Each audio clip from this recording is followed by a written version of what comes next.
Yeah, just for your information, I just started to record for Oh, okay. the record, Can and you see the we slides? yeah we can. Okay. Just raise your hand if you can't see the slide.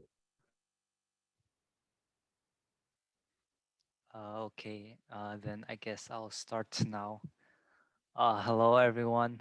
Today I'll be introducing you guys a little bit to coding, and also we'll be explaining a little bit about my personal coding journey so far. There's going to be two main sections. Part one is just coding, some of the general aspects of coding, and what I was able to learn. And part two will be a little bit more specific about artificial intelligence. So part one. So what even is coding in the first place? Well, coding is what connects humans and machines. With coding, you can program software that can accomplish almost anything. For example, there are websites, there's apps and different programs. There's also games, all of which were made possible through coding. Chances are anything technological also had a bit of coding involved in order to create it. Without the coding and programming that creates the software, your phone and your computer would just be pieces and hunks of metal that wouldn't actually be able to do anything. Excuse me. Uh, Sorry. Sorry to interrupt, but if you guys have any question, just interrupt.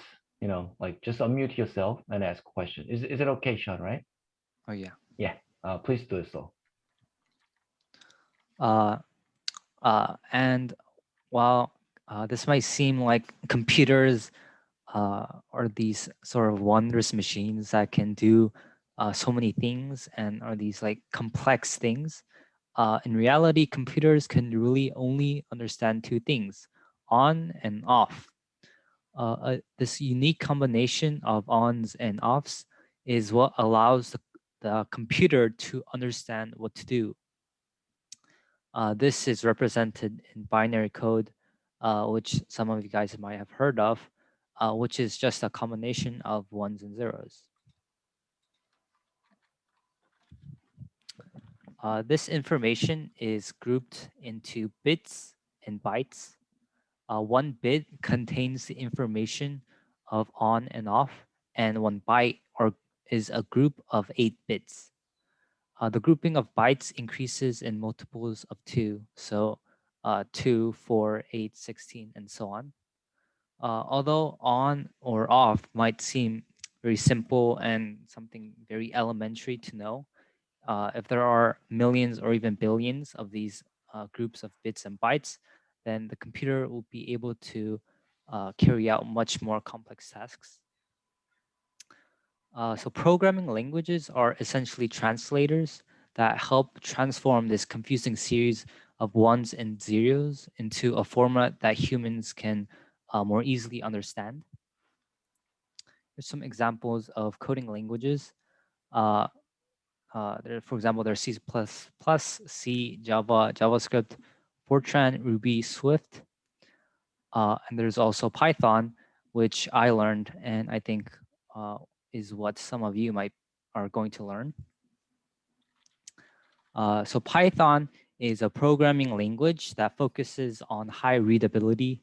This means that the programming syntax is very easy for just regular people to understand, even if they don't have an extensive knowledge about this language. It's also multi-purpose, which means that it can be used in a variety of different situations. So this is an example of one of the most basic lines of code in the Python language, print hello world. When run, this will simply output the line hello world. It's This is a piece of code that many beginners often run as their very first, um, I guess, program. And some of you might have already seen this before. There were also some projects that I learned in order to practice some of the skills I learned. One is guess the number. So the goal was to create a game where you try to guess a randomly generated number. This was a pretty short and simple game where you really only had to figure out how to generate a random number, and then using a series of logical steps determine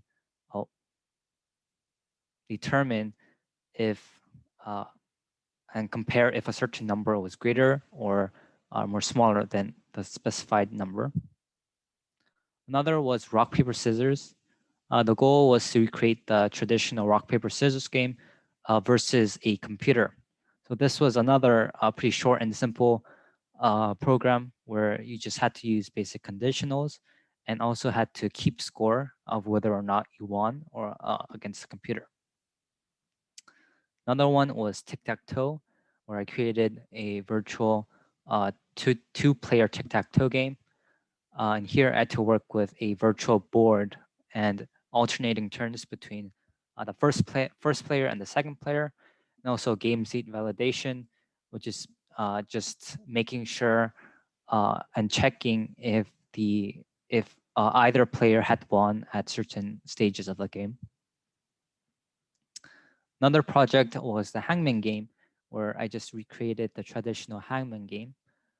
Here I had to utilize importing databases from outside to get all these different words. And then I also used if-then statements in order to figure out if a certain letter was within the target word, and also had to implement a penalty system just in case the user was not able to successfully guess the word. Another project was Blackjack, where I recreated the Blackjack game.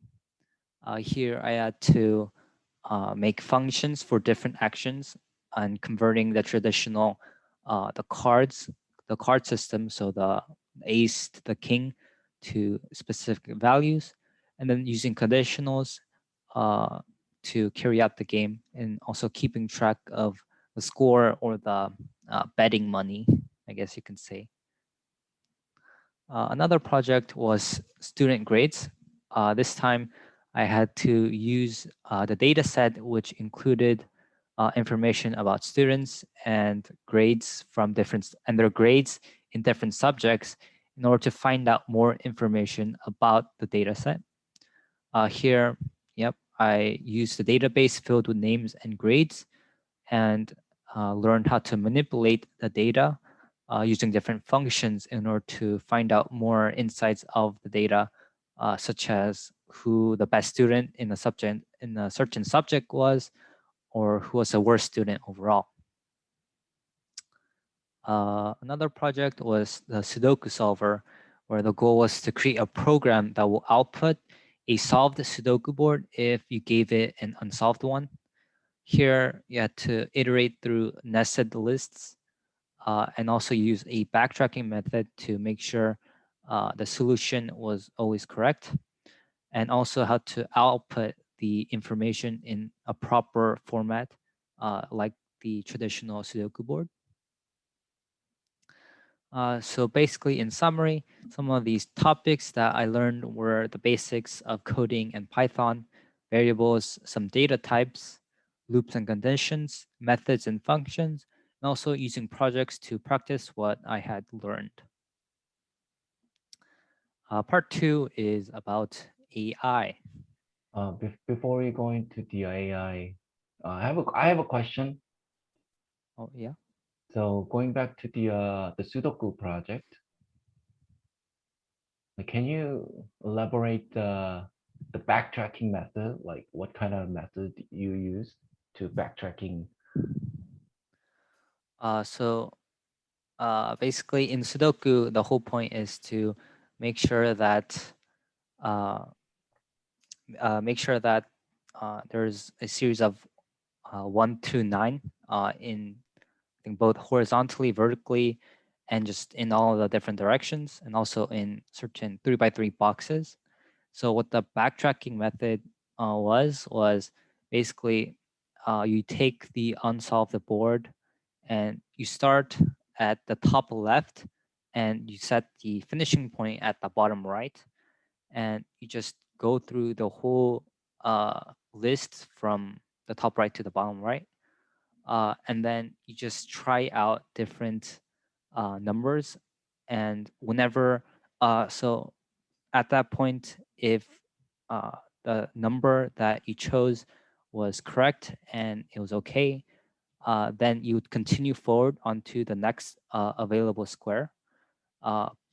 But if it ran to an error, such as finding out that there were 2 nines within the same row, then it would go back uh, until the point where there weren't 2 nines in the same row, and then it would try the next number, uh, and then this would repeat until you reach the end of the board.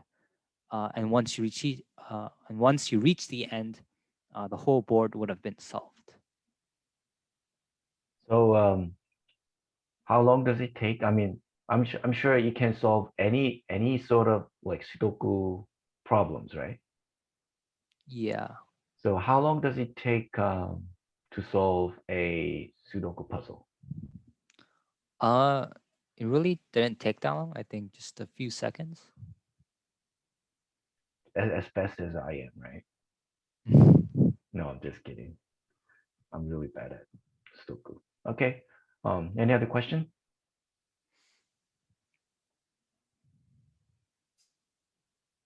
I think you can keep going. Yeah. So this part 2 is all about AI and machine learning. So what even is AI? AI, or artificial intelligence, can be separated into 2 parts. Artificial as in making machines appear to be intelligent, and intelligence as in the capacity to organize and make decisions upon data. Machine learning is when we make programs that can detect certain patterns in data. In order to do this, we would separate a data set filled with data from different sources into 2 main sections, the training and test data. The training data is the information that we use to figure out the potential pattern in the data using certain algorithms. You can think of it as kind of like the data that we use to help train the model.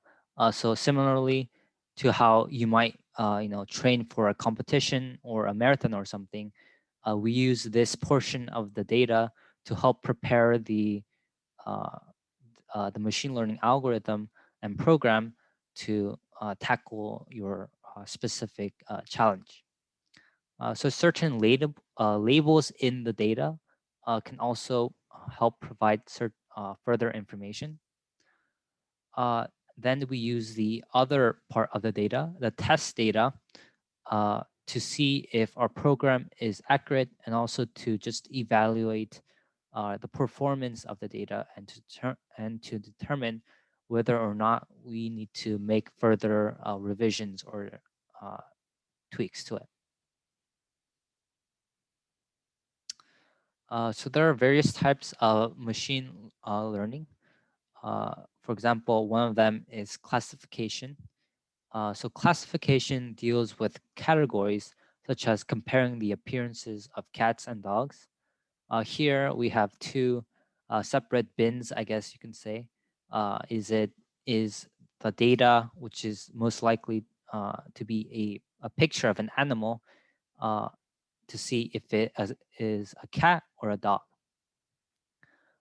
Another type is regression, which deals with data with only one category, such as examining what makes one brand of cereal more expensive than another. Uh, Regression usually involves some sort of numerical data, such as guessing what price a home will be depending on certain features. Some commonplace examples of everyday AI are Alexa or Google Home or Siri, advertisement, for example, in YouTube, music and media recommendations, and in video games. I also took on some projects in machine learning to learn more about and also to implement things that I've learned. My first machine learning project was a house value project, where I tried to predict unknown house values based on some of the features and information about the house. For example, the number of bedrooms it has, the location. So the data size of this project had 20,640 total samples, with the training data containing 16,512 samples and involving 10 features, such as how many floors it had, or what was square footage. And the test data contained 4,128 samples, which I used to validate my model. So I ended up using an algorithm that is called the random forest regressor. And you can see the results there on the slide. For my second project, I tried to take in an image of a handwritten number and create a program that could correctly identify that number. These are some of the images of the handwritten numbers that my program tried to guess.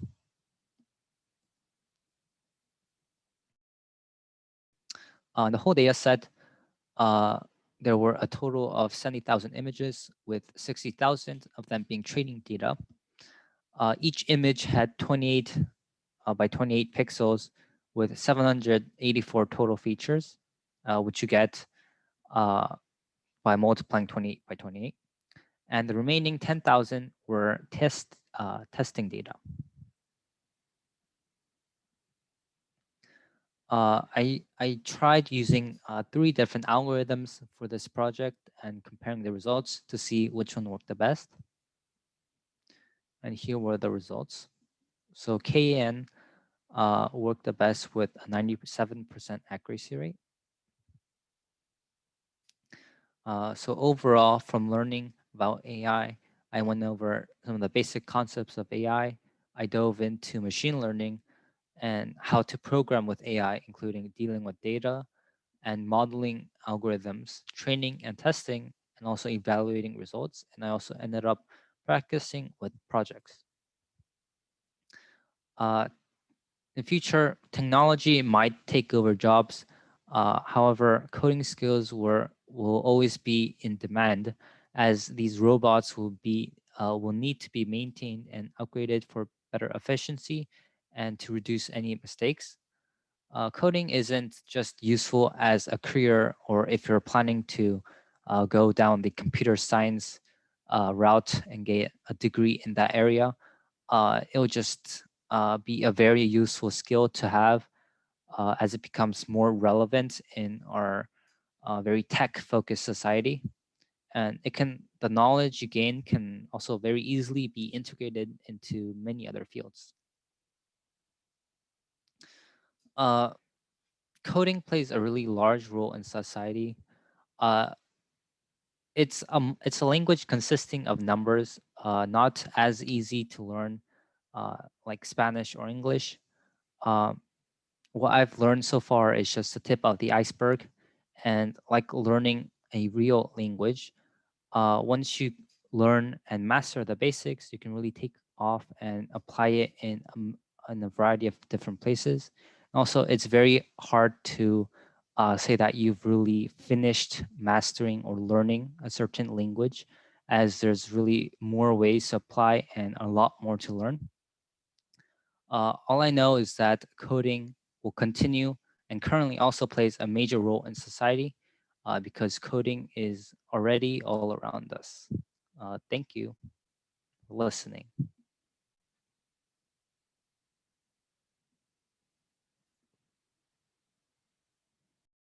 Thank you, Sean. Was really great talk. Um, Now it's time for discussion. Like, does anybody have any questions or subject to discuss? I think this part is more important than the talk itself. So feel free to ask any question. How do you find the algorithms or like that you used for your projects?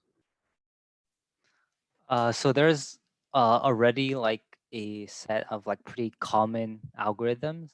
And so what I did was just try out and test some of the most common ones. And depending on your project and what your goal is, there might be like a certain algorithm uh, that you think might work best for your given problem. But you really just have to test it with your data set and to compare the results to see which one's really better. Uh, you don't like make the algorithms yourself. You just use you just find and use and test ones that already exist. But of course, one day you will make your own algorithm. That's the whole goal, right? But I think it's a good question and good answer.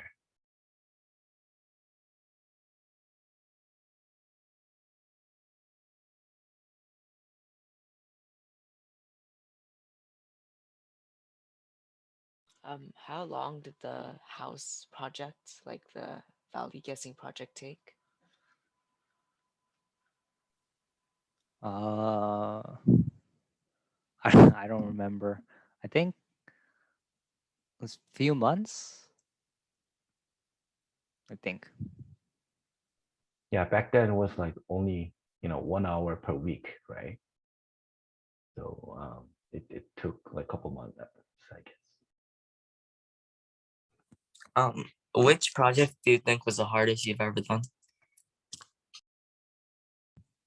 I would say that uh, more than the Python projects, I think the machine learning projects were more difficult.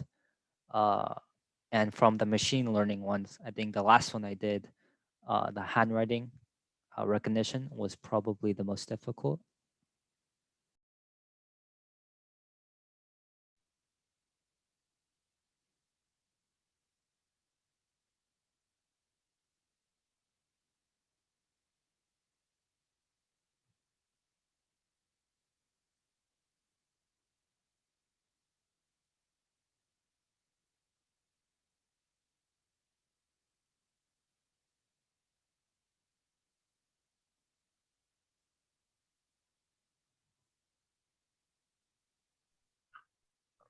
Any other question?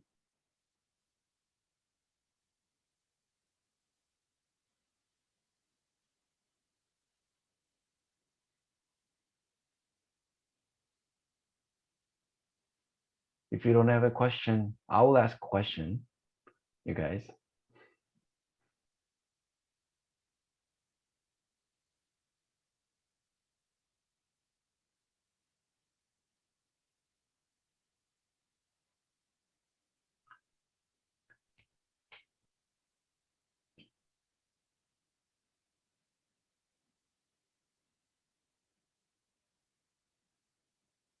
All right, then let me ask extra questions. Going back to the house value prediction project, you kind of like rush, so you didn't explain the errors properly, I think. So can you elaborate explaining the errors, what those error mean, and all that. Let me get back to the slides.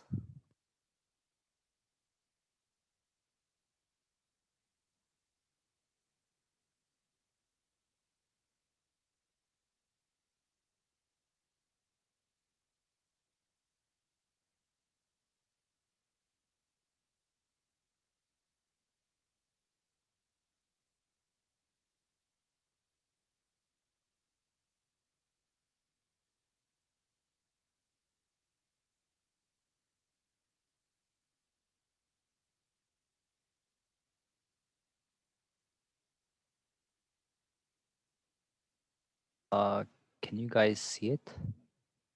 Yes, I do. Okay. So basically, here were the results. So also on this project, like the handwriting recognition one, I also tried out different algorithms. So I tried out three. One was linear regression. One was called the decision tree regressor, and one's called the random forest regressor. And so here you can see that the random forest regressor was the one I finally ended up going with.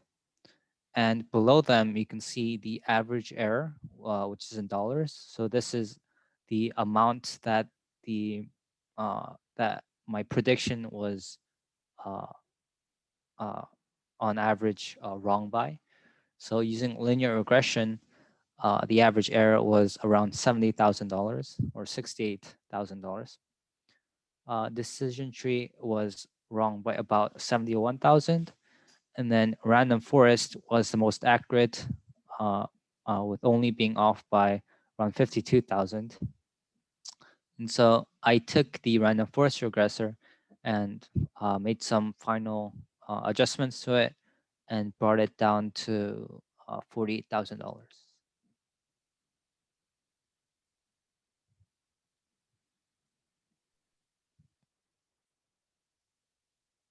Do you happen to remember what kind of tuning you did? No. Okay, it's fine. So the basic idea is, like we can tune the model so that it can be, perform better, right? Performing better. So that's the message. Yeah, thanks. When was like the closest like price you got to like the actual price? Uh, I don't think it like tells you all the like how many times like how off you were for each of the individual ones. Since there were like a lot of different home prices, that'll just be a lot of different errors that you were off by, and so yeah, it doesn't tell you that, and it just gave me the average of all of them. Yeah, that's a good question and good answer. But like those those things are called error analysis. You know, some of the houses, some of the home values we can predict, like to the zero. I mean, the error is basically none, right? Some of the houses, but the error is pretty big, right? So the result here isn't just an average error, but sometimes its errors are big, sometimes errors are small. So like to improve the model performance, we need to analyze what happened for those who are, those have a large error, and and then we need to also see the accurate ones. So those processes called error analysis. But I don't think we have done it, Sean, right? Yeah, those things are pretty like very advanced skills. So we didn't do it, but as Philip pointed out, that's a very very important procedure actually working in this AI field. So that's very good question.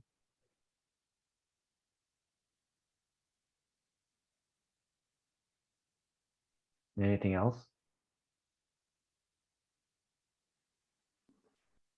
What chose you to choose these projects in particular?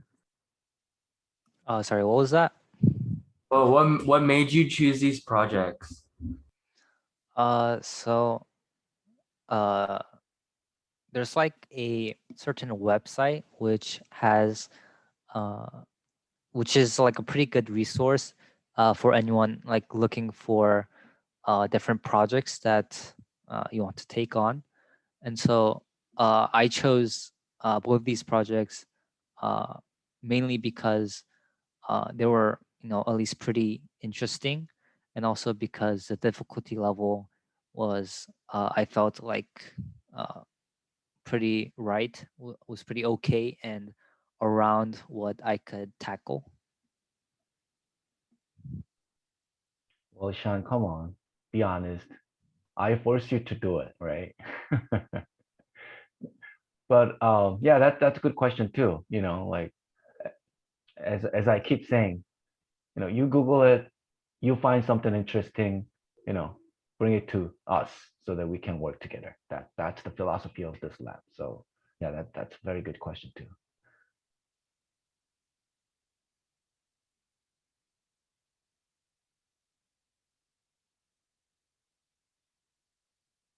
Jason, you're pretty quiet today. And any question? You're just tired from the hiking and camping. I don't have any questions. So you understand throughout all the presentation. Yeah.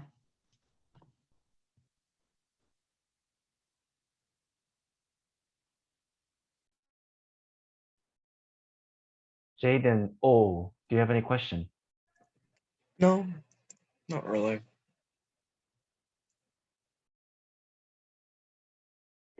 All right. If you don't have any question, then let's give him a hand another time. Yeah, was good talk, and he just showed a good example of a presentation. So we'll do the same, pretty much, like um as we go along. So next week I will do the presentation. I will be another example. Maybe my presentation will be worse than his, but I'm gonna do it anyways. So the topic of this, the topic of the presentation will be the binary system. So Sean, at the beginning of the Sean's presentation, you saw the light bulbs, right? And then there were 2 light bulbs and 8 light bulbs and all that. So I like to cover how computers work, really. You know, what's the magic behind it when it's just electricity on and off, right? As Sean pointed out, computers only can understand 2 signals, electricity or no electricity, right? Then how we can understand the numbers and images and sounds and all that, right? So I'm gonna cover next week. And then since we are all working on the Python right now, the following week, Philip will cover the list, right? So by then you should be able to I mean you should be able to coding the list, but he's gonna summarize, you know, what's in the list and like what's the important things in the list. All right, sounds good. So next week the same time, will that work for you, everyone? Next week same time. I might have tennis, but Oh. I'll message in the Slack. If Okay, yeah. Let's just fix it next Thursday at the same time. But if you have any conflicts, just let us know so that we can work on. okay, right. yeah. Oh, I miss Jimin. Jimin, you didn't say anything today. Come on. I don't really know if I have a certain question right now. What was it interesting at least? Yeah, it was interesting. All right, since you don't have any questions and we feel, I mean, like we have everything fixed. So any question or any comments or anything? You good? Everything is perfect? I'm still not sure about the schedule because next week Uh-huh. tennis it's gonna go again and again, like every week. Oh, I from see. Next week now on. I see. So you want to change it or what? I don't know if if it's not changed, I probably won't be able to attend it. Mm. So So is your tennis before 6 or after 6? it's 5 to 7. Oh, 5 to 7. I see. So if that's the case, what I'm gonna do is I will send you out the doodle. doodle again, like the thing that you did or to fix the Thursday meeting, right? I'm gonna send out the doodle again and you vote. You pick whenever you are available. All right. Okay. So that we can make a consensus and then we'll start from there. All right. Yeah. And then if you don't have any like Jaden Kang in Korea, have you we haven't had a one-on-one meeting yet, right? Yeah. Sorry, Yeah. I was a little busy. I know. No pressure, but when you have a chance, please go to the calendar.com, to make a meeting with me. Okay. Sounds good. All right. Please Okay. do it. Yeah. Mhm. Yeah. All right. If you don't have any question or comments, let's call it a day and then stay tuned on Slack and emails. All right. Okay. Sounds good. All right. Take care. Bye. Good night, everyone. Bye. Bye.